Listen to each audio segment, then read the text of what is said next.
लो जी मित्रों, अज तुहानू कुश्ती दसी जा रही है। टॉप क्लास की कुश्ती पहलवान ने पाकिस्तान के ते सलाले शहर मस्कत दे विच घुर रहे ने जाके देखो समुद्र के किनारे। ते बिलुक कच्छेला जे जी मैर अकबर ते चिट्टे कच्छेला जे जी बट ऑफ सियालकोट कश्मीरी बट जी। लो जी दोनों दे शरीर चंगे मैं कहना पहलवाना वाले जी, पर इन्हां दऊं दा जिहड़ा पता ते तां लगूगा शरीर दे विच बट भारा है, पर कसमां दे विच लगदा महर भारा। लो जी बट ने मूँह परे नूं कर लिया ते महर होरी दे मगर जा रहे हैं। देखने हुण जी दोनों पहलवानां दे विचों कौन जितदा है। ते जित हार ते अल्लाह सोहणे ने तुहानूं पता है वो बनाई है। दोनों पहलवानां दे विचों एक ने हरना जितना, लेकिन पहलवान दोनों सान ने माशाअल्लाह चंगे पहलवान ने। ते लो वीरो दऊं ने एक दूजे के हथ च हथ पा लिया, तो महर ने कड़िंगी कराई, पर नहीं नहीं नहीं बट ने कहा नहीं पुत्रा असीं भी Kashmiri but uh.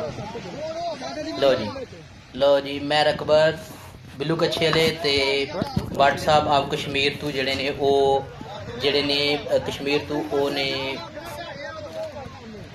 Kashmiri but ने आप सियालकोट ने। लो जी दोनों के हत्थों च हथ पै गए तो पिड़ पिया, तो पता तो नहीं लगता जो मैदान के विच हुंदा। बार बार कमैंटरी करनी होंदी है तो दूसरे मजे के चस्के लवाने होंदे ने। तो वीरों नाल नाल तुहानूं दसी जावां, जिन्होंने साडी वीडियो प्यारी लगे चंगी लगे साडे जिहड़ा ना सानूं लाइक जरूर करन। तो उस तो भी पहले जिन्होंने दोस्तों ने साडा चैनल सबसक्राइब नहीं किया सबसक्राइब करन, जिन्होंने कर लेदा उन्होंने बड़ी बड़ी मेहरबानी जी। लो जी वीरो दोनों ने हथ से हथ पाया तो पैर ने महर ने लो जी बट नूं थले लम्या पा लिया। बट साहब पले तरह लेखा थले लम्या पै गए ने जी। बट साहब देखो शरीर च भारे ने तो महर अकबर शरीर च होला है, पर लगता बट एक बार उठेगा भी, एक बार महर नूं फिर दसेगा पुत्रा अहीं बट कह रहा थलू पुत्रा अहीं त्रियां त्रियां बंदियां दा लंगर खाण वाले ते तू राइयां दा काका पुत्रा। पर राई भी चंगा को जिमीदार लगता है माशाअल्लाह, चंगा के माँ ने पालिया। वेखो जी एडे वड्डे बट पारे नूं थले लम्या पा लिया देखो वीरो, लेकिन बट भी उठेगा। बट भी माशाअल्लाह चंगा पलिया है, पर बैर जिहड़ा उत्ते अपने शरीर से माशाअल्लाह वो भी सोहना, पर है एक उहदे हक मुकाबले दे विच छोटा जिहा बचड़ा जिहा लग रहा। लो जी बट उठन की कोशिश कर लिया, लेकिन नहीं नहीं नहीं नहीं महर उन्होंने थले रेते दे विच पूरा जिहड़ा ना उहदा शरीर दबाण की कोशिश पिया कर रहा। लो जी वीरो लो जी लगता महर ने थले लत्त फसा ली है। देखो जी महर अकबर ने थले लत्त फसा ली। महर अकबर देखो जी सियालकोट के पिंड के इलाके के रहने वाले ने, ते बट साहब ने सियालकोट शहर के रहने वाले, तो माशाअल्लाह बट पले पे चंगा है। लो जी देखो लगता बट एक बार उठेगा थल्लों। लो जी वीरो वीरो उठेगा जी बट। लो जी लेकिन नहीं जी महर ने भी कहा नहीं पुत्रा।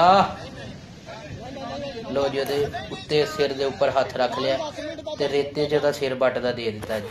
देखो लो जी नहीं नहीं नहीं नहीं बट ने कहा नहीं भी, लेकिन नहीं नहीं नहीं भाई महर अकबर ने कहा उन्होंने वक्खी पार कर लिया भी। मित्रों देखो जी तुहाडे सामने देखो सलाले शहर के समुद्र के कंढे कुश्ती हो रही है। देखो तो प्रदेशों की कुश्ती होए होए होए होए। लो जी बट का मूँह साफ किया जा रहा है, बट लगता उठेगा जी।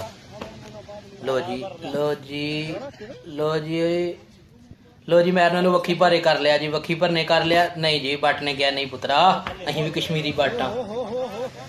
कुश्ती चंगी है, दोनों पहलवान चंगे ने, दोनों माशाअल्लाह चंगे शरीर के ने, चंगियां जेड़ा समझ लो कि मावां ने पुत चंगे पाल के प्रदेशों च मजदूरियां करने भेजे ने।